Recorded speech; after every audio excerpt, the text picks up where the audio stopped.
আজকের এপিসোড ভূতের পাঠশালা। এপিসোডটা মন দিয়ে শুনুন। তাহলে শুরু করি এপিসোডটা। শালতলার মাঠটা এখন প্রায় ফাঁকা পড়ে থাকে। আগে এখানে গরু চড়তো, পাখির ঝাঁক নামতো বিকালে। মাঠের এক পাশে বাঁশঝাড়, তার পাশেই একটা ছোট্ট কুঁড়ে ঘরের ধ্বংসাবশেষ। পাকা পথ থেকে খানিকটা ভেতরে, তাই খুব কম লোকই এখন ওই দিকটায় যায়।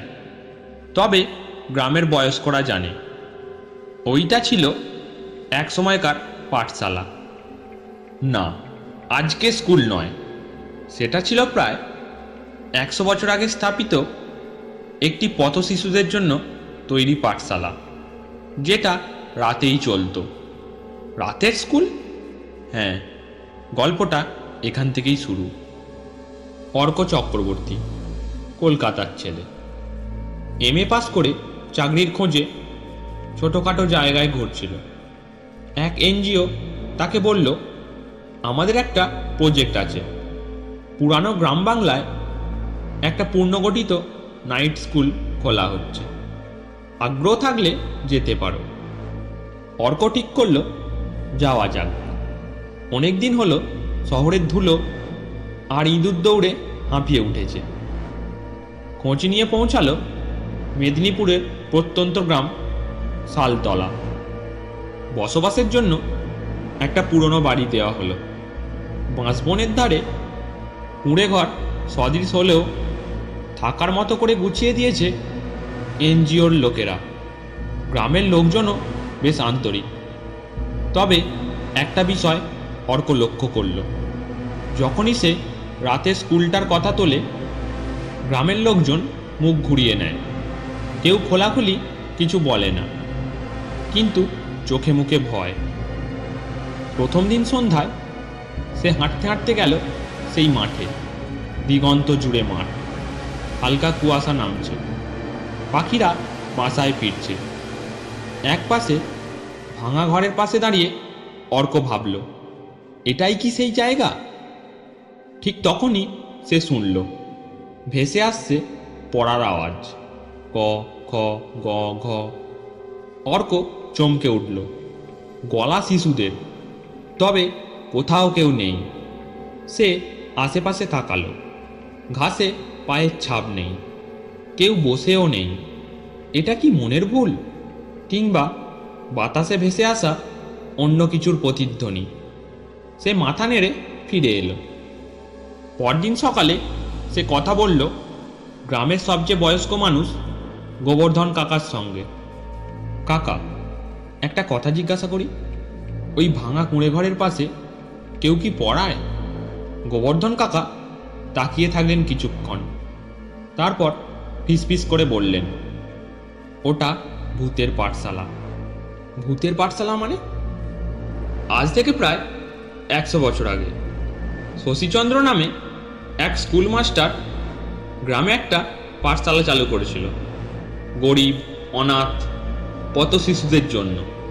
দিনভর ওরা খাটে, তাই রাতেই চলতো ক্লাস। মাস্টার মশাই নিজেই আলো জ্বেলে পড়াতেন। তবে গ্রামের ধনী লোকেরা পছন্দ করতো না। ওদের মনে হতো এদের পড়িয়ে লাভ কি? শেষে এক রাতে আগুন লাগিয়ে দিল কেউ। কি বলছেন, সবাই মারা গেল? হ্যাঁ, মাস্টার মশাই আর বেশ কয়েকজন ছাত্র সেদিন পুড়ে মরে। তারপর থেকে রাতে ওখানে কেউ যায় না। বলে সেই ছেলেরা আজও পড়ে, মাস্টার মশাই পড়ান। অর্ক গলার স্বর হারিয়ে ফেলল। কি ভয়ঙ্কর ইতিহাস! তবু তার কৌতূহল আরও বেড়ে গেল। দিনের বেলা সে ওই জায়গাটা ভালো করে পরীক্ষা করল। পুরনো খোদাই, কিছু ছাপ, একটা আধপোড়া ব্ল্যাকবোর্ডও মিলল। আশেপাশে ঘুরে ঘুরে খোঁজ করতে করতে একটা জিনিস পেল, মাটির তলায় চাপা একটা পুরনো খাতা। খাতাটা প্রায় পুড়ে গেছে, কিন্তু কিছু লেখা পড়া যাচ্ছে। আজ নতুন ছেলেটা খুব ভালো করে পড়েছে, শশাঙ্ক। অঙ্কে বেশ দ্রুত। কাল থেকে আলো কম, হারিকেন চাই। অরুণ খুব কাঁদছিল, খাবার ছিল না। রাতের ক্লাসে সে ঘুমিয়ে পড়েছিল। এগুলো শিক্ষক শশীচন্দ্রের ডায়েরি।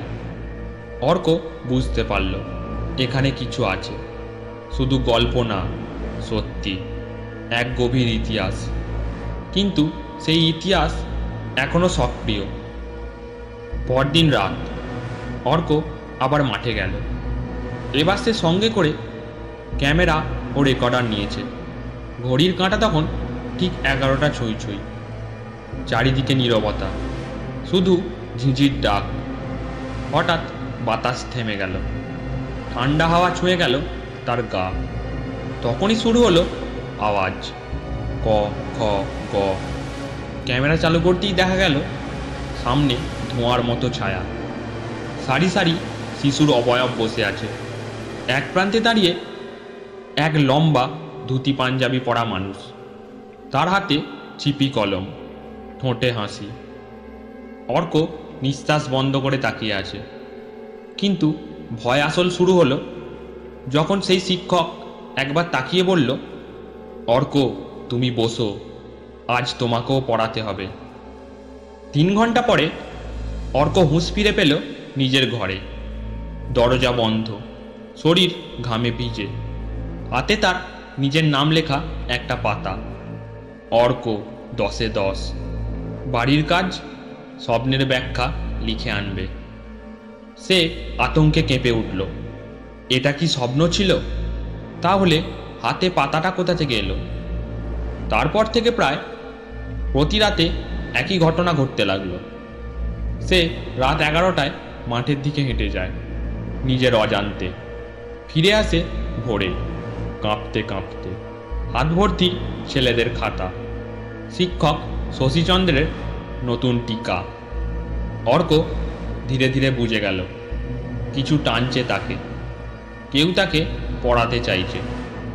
এনজিওর প্রধান মধুমিতা সেন এলেন কলকাতা থেকে। অর্ক তার কাছে সব খুলে বলল। মধুমিতা প্রথমে বিশ্বাস করেনি, কিন্তু একদিন রাত 11টার দিকে অর্ককে অনুসরণ করে মাঠের দিকে গিয়ে তাক লেগে গেল। সেও দেখল ছায়া, আওয়াজ, শিক্ষক, ছাত্ররা।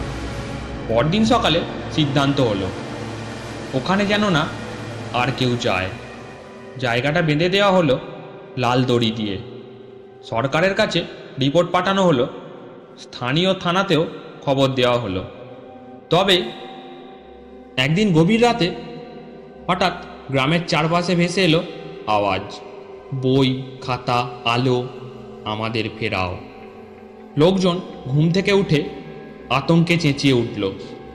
মাঠের চারপাশে আলো জ্বলছে, বাতাসে ধোঁয়ার মতো শিশুদের মুখ ভেসে আছে। অর্ক ছুটে এলো বাইরে। আর কেউ যেতে সাহস পেল না। সে একা গিয়ে সেই পুরনো জায়গায় দাঁড়ালো। সেখানে মাস্টার মশাই দাঁড়িয়ে, মুখে ক্লান্তি, চোখে গভীর আরতি। আমাদের কেউ চায়নি, আমরা কিছু হতে পারি, তাই আমরা এখনো পড়ি, শিখি, হয়তো পুণ্যজন্মে নতুন কিছু হব। শুধু একটু আলো দাও আর একটু আশীর্বাদ। অর্ক মাথা নিচু করল। গল্পটা এখানেই শেষ করলাম। গল্পটা ভালো লাগলে একটা লাইক করবেন।